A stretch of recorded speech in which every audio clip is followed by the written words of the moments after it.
चलिए फ्रेंड्स, आज की जो है जनरल अफेयर करंट अफेयर का हम अपना आज की डेट का जो है शुरू करते हैं। सबसे पहला क्वेश्चन है कि प्लाज्मा बैंक स्थापित करने वाला भारत का दूसरा राज्य कौन है? तो वो है असम। मैं आपको पहले बता चुका हूँ कि प्लाज्मा बैंक क्या होता है। ठीक है, पहला राज्य कौन सा था? दिल्ली। दूसरा राज्य कौन सा बन गया? असम। अगला क्वेश्चन है, किसने स्वच्छ सर्वेक्षण 2021 के लिए टूल किट लॉन्च की है? वो है हरदीप सिंह पुरी। आपको पता ही है हरदीप सिंह पुरी हमारे नागरिक उड्डयन मंत्री भी हैं। उसके बाद हमारे पास जो अगला क्वेश्चन सॉरी स्वच्छ सर्वेक्षण 2021 पहले है क्या? देखिए, स्वच्छ सर्वेक्षण 2021 हमारे पास ये है कि इसमें जो है 2021 में 6 कैटेगरीज में, ये 6 की 6 जो कैटेगरीज हैं, ये वेस्ट मैनेजमेंट से रिलेटेड हैं। 6 कैटेगरीज में भारत के डिफरेंट डिफरेंट जो शहर हैं, उनमें ना स्वच्छता का सर्वेक्षण किया जाएगा कि कोई शहर कितना सुंदर है, कितना क्लीन है। आपको पता ही है मैसूर और इंदौर हमारे पास 2 ऐसे शहर हैं जो लगभग बहुत ज़्यादा स्वच्छ हैं। और जो स्वच्छ सर्वेक्षण है, ये भारत स्वच्छ अभियान का ही एक हिस्सा है। याद रखना है, स्वच्छ सर्वेक्षण 2021 जो है, ये 6 कैटेगरीज में भारत के कितने शहर जो है स्वच्छ हैं, 6 कैटेगरीज में रखा जाएगा। उनको देखा जाएगा कि क्या इनके जो 6 कैटेगरीज में ये अच्छे उतरते हैं कि नहीं उतरते हैं। और ये 6 की 6 कैटेगरीज कहाँ किसके साथ बिलोंग करती हैं? ये वेस्ट मैनेजमेंट के साथ बिलोंग करती हैं। वेस्ट मैनेजमेंट को ध्यान में रख के ये 6 कैटेगरीज बनाई गई हैं। उसमें देखा जाएगा कि कोई कोई मतलब कि कोई कौन सा शहर जो है, जो कि 6 की 6 कैटेगरीज में नंबर 1 है। अगला क्वेश्चन है, प्रधानमंत्री नरेंद्र मोदी ने किस देश की वीवो ऐप से अपना अकाउंट जो है वो डिलीट कर दिया है? तो वो है चाइना। ये तो सबको पता ही है। नेक्स्ट क्वेश्चन है, Cholamandalam MS general insurance company का नया एमडी किसे नियुक्त किया गया है? तो वो है हमारे पास वी सूर्य नारायण है। पहली बात तो ये कि चोलामंडलम एमएस जनरल इंश्योरेंस है क्या? ये जो है, ये हमारे पास एक इंश्योरेंस यानी कि बीमा कंपनी है, जिसका जो मुख्यालय है वो तमिलनाडु तमिलनाडु में है। अब उसका जो नया एमडी है वो वी सूर्य नारायण को बनाया गया है। याद रखें, ये एक बीमा कंपनी है। अगला क्वेश्चन है, किस राज्य की सरकार ने किसानों के लिए बलराम योजना या बलरामन योजना लॉन्च की है? तो वो शहर है हमारे पास, सॉरी वो स्टेट है हमारे पास ओडिशा। और ये है क्या? सबसे पहला क्वेश्चन है कि बलराम योजना हमारे पास है क्या? बलराम योजना जो है, ये एक ऐसी योजना है जिसमें जो लैंडलेस जो फार्मर होते हैं, मतलब कि ऐसे किसान जिनके पास कोई भूमि नहीं है अपनी, ठीक है, उनको 1.6 लाख का जो है वो लोन दिया जाता है, कर्जा दिया जाता है सरकार के द्वारा, ताकि वो अपना जो है जीवन यापन कर सके। और इस बलरामन योजना की जो शुरुआत है वो ओडिशा स्टेट ने की है। अगला क्वेश्चन है, किस देश के 2 बार Olympic badminton champion Lin Dan ने बैडमिंटन खेल से रिटायर होने की घोषणा की है? तो लिन डैन, जैसा कि आपको पता ही है, फेमस खिलाड़ी हैं, ये चीन से थे, बैडमिंटन के खिलाड़ी हैं। इन्होंने 2008 और 2012 का लगातार 2 बार जो है ओलंपिक में गोल्ड मेडल जीता था।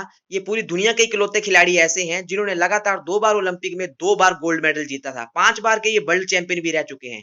तो याद रखना है, नाम इनका लिंडन और कंट्री है चाइना।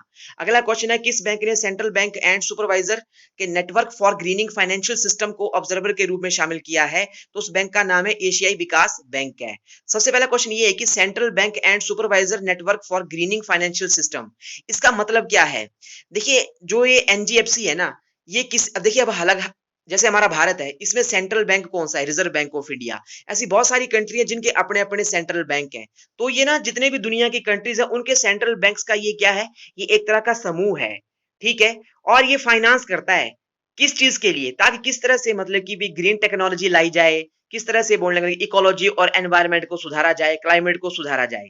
ये 2017 में बना था, और कहां पे बना था? फ्रांस के पेरिस में। तो ये आपने थोड़ा याद रखना है। उसके बाद अगला क्वेश्चन है कि गुड्स एंड सर्विस टैक्स दिवस कब मनाया जाता है? तो वो मनाया जाता है 1 जुलाई। जैसा कि आपको पता ही है कि गुड एंड सर्विस टैक्स जो है 1 जुलाई 2017 में चालू हुआ था, और 1 जुलाई को हर साल इसकी जो है एनिवर्सरी जो है वो सेलिब्रेट की जाती है। अगला क्वेश्चन है, किस देश ने इंटरपोल की मदद से राष्ट्रपति डोनाल्ड ट्रंप को हिरासत में लेने के लिए हेल्प मांगी है? तो वो है ईरान। काफी पुराना क्वेश्चन है ये। अगला क्वेश्चन है, किस देश में स्थित जाइडस कैडिला कंपनी को डीसीजीआई, सबसे 2 नाम आए यहाँ पे, एक जाइडस कैडिला और दूसरा है डीसीजीआई। सबसे पहले मैं आपको बताता हूँ डीसीजीआई क्या है।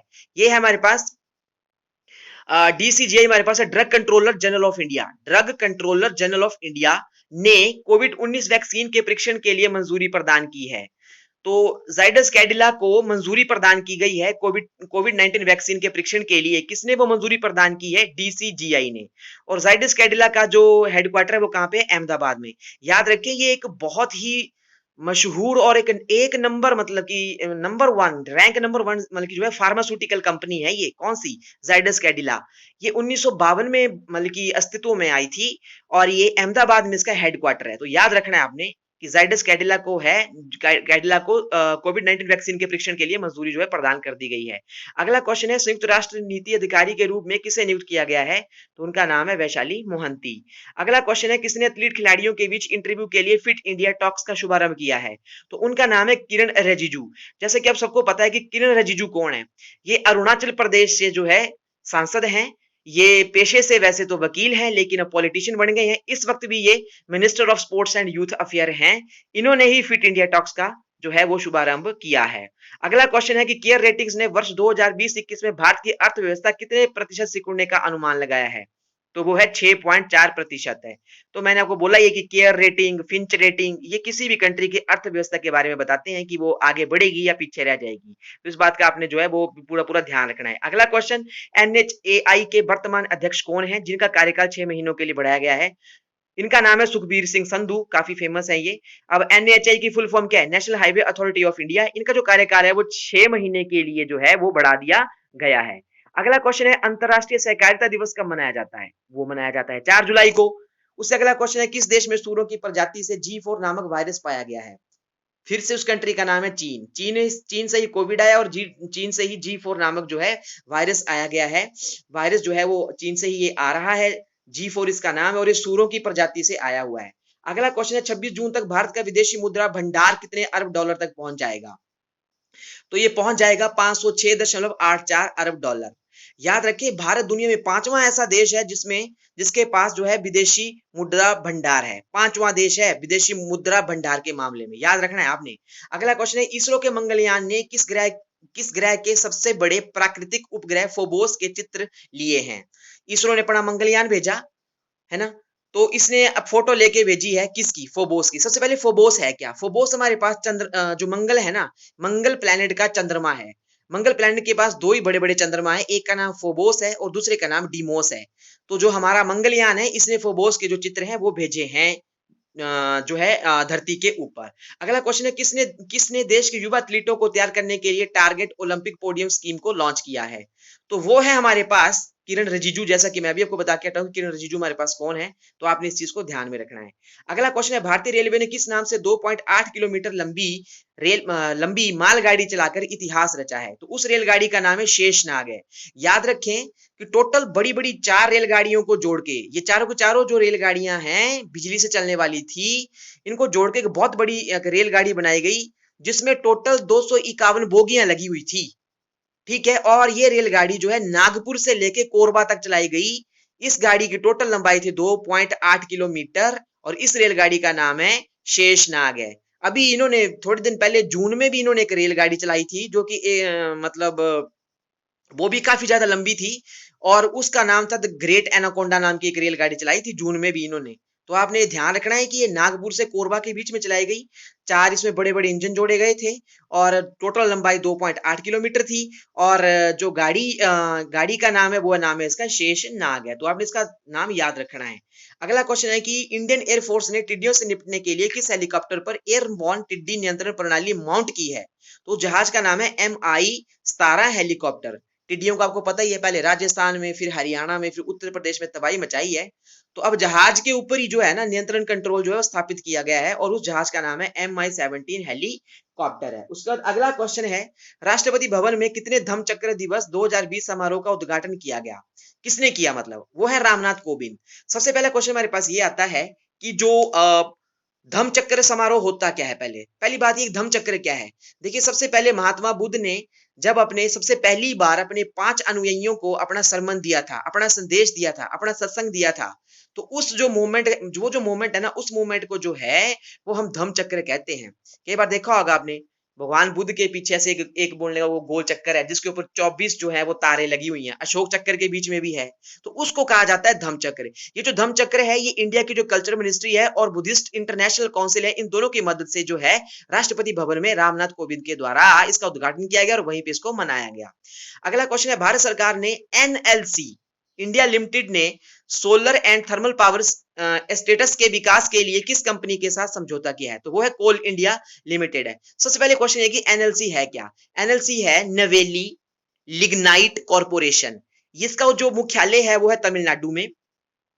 इसका मेन काम क्या है? ये हर साल 30 मिलियन टन लिग्नाइट का उत्पादन करती है, जिसका यूज जो है वो थर्मल इलेक्ट्रिसिटी को बनाने में किया जाता है। इन्होंने जो है सोलर और थर्मल पावर बिजली पैदा करने के लिए जिस कंपनी के साथ समझौता किया है उसका नाम है कोल इंडिया लिमिटेड कंपनी। अगला क्वेश्चन है, भारत का कौन सा राज्य निर्धारित समय के बीच डोर टू डोर सर्वेक्षण पूरा करने वाला राज्य बन गया है? तो वो राज्य है हमारे पास झारखंड। ये क्वेश्चन काफी पुराना हो चुका है, इतना अब क्वेश्चन ये वो नहीं है। नेक्स्ट क्वेश्चन है, किस राज्य में स्थित दुधवा नेशनल पार्क में सांप की दुर्लभ प्रजाति लाल कोरल कुकरी, सांप की प्रजाति का नाम देखिए कितना अच्छा है, लाल कोरल कुकरी, उसको देखा गया है? तो वो है हमारे पास उत्तर प्रदेश है। तो याद रखना है कि दुधवा जो है नेशनल पार्क जो है ये हमारे पास कहां पाया जाता है? जो दुधवा जो नेशनल पार्क है ये कहां पे है हमारे पास? उत्तर प्रदेश में। तो याद रखना है आपने। अगला क्वेश्चन है, अंतरराष्ट्रीय सहकारिता दिवस 2020 का विषय क्या रखा गया था? तो वो है COOPS फॉर क्लाइमेट एक्शन। तो इसको कैसे याद रखना है? इसको याद रखना है, COOPS का मतलब हुआ कोऑपरेटिव्स फॉर क्लाइमेट एक्शन है। तो इस चीज को आपने अपने दिमाग में रखना है। अगला क्वेश्चन है, किसने पीवी सिंधु और सुनील छेत्री की उपस्थिति में फिट है तो हिट है इंडिया कार्यक्रम का लॉन्च किया? तो वो है किरण रिजिजू।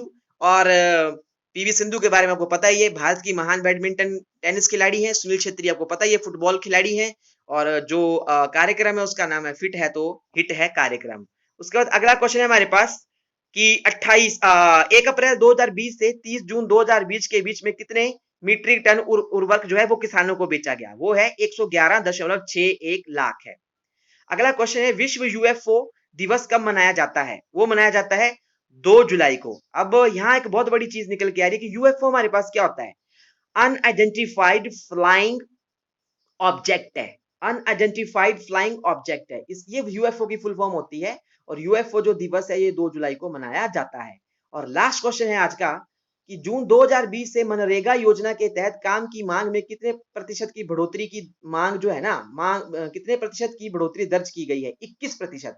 मतलब लोग जो है मनरेगा में ज्यादा काम मांग रहे हैं। नेचुरली बात है, लोग जो है जो बेचारे कामगार थे, जो दूसरे शहरों में काम करते थे, अपने घरों में आ गए हैं। अब नौकरी उनके पास है नहीं है तो क्या करेंगे? वो मनरेगा में काम कर रहे हैं। तो वो जो वृद्धि हुई है मांग में वो 21% हुई है। आपको पता ही है मनरेगा पहले नरेगा थी। सितंबर 2005 में ये एक्ट आया था। 2 फरवरी 2006 को जो है नरेगा लॉन्च हुआ था। ठीक है, इसमें 100 दिन का जो है गारंटेड रोजगार लोगों को दिया जाता है, ये भी आपको पता है, कोई नई बात नहीं है। 2 अक्टूबर 2009 को जो है नरेगा का नाम जो है वो मनरेगा बना के रख दिया था। तो यही है मनरेगा की कहानी। तो अब आप दिल से पढ़िए, दोबारा रिवर्स कर करके पढ़िए, जहां पता नहीं चला पूछ लेना।